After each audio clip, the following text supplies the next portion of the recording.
55 ஆட்டுக்கிடாய் பலி கொடுத்து 1500 கிலோ ஆட்டுக்கறி, 400 கோழிகளை பலியிட்டு கறி குழம்பு, கறி வறுவல். கோவில் வீடு முன்பு முள் போட்டு 1 வாரம் விரதம். பள்ளையம் பிரிக்கும் போது தேங்காய் பழம், பணியாரம் போட்டு தலைக்கட்டு. மதுரை மேலூர் அருகே பங்காளிகள் நடத்தும் வினோத வழிபாடும் திருவிழாவும்.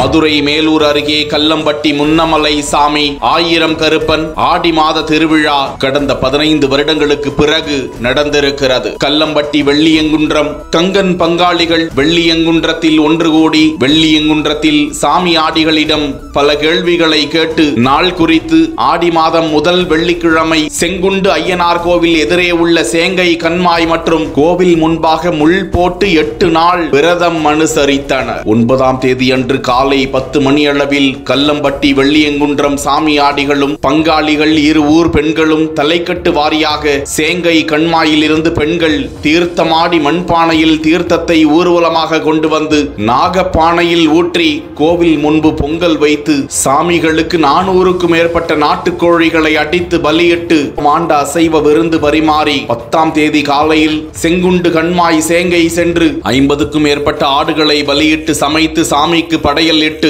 பிரம்மாண்ட கறி விருந்து நடத்தினர். மாலை 5 மணி அளவில் பெண்கள் தலைக்கட்டு வாரியாக கோவில் வீடு முன்பாக பணியாரம் சுட்டு மறுநாள் பள்ளையம் பிரித்தார்கள். அதனை தேங்காய் பழத்தோடு தலைக்கட்டு வாரியாக பங்காளிகளுக்கு கொடுத்தனர். பெண் பிள்ளைகளிடம் காணிக்கை பெற்றுக் கொண்டு அவர்களுக்கு பழம் தேங்காய் மரியாதை செய்யப்பட்டது. தொடர்ந்து 2 ஊர் பங்காளிகளின் பெண்கள் பானைகளை தலையில் தூக்கி மந்தை வரை சென்று கல்லம்பட்டி பங்காளிகள் வெள்ளியங்குன்றம் பங்காளிகளை வழி அனுப்பி வைத்துவிட்டு கல்லம்பட்டி பங்காளிகள் அவரவர் வீட்டிற்கு திரும்பி சென்றனர். இந்த வினோத திருவிழா அந்த பகுதியில் பெரும் சுவாரஸ்யத்தை ஏற்படுத்தியது.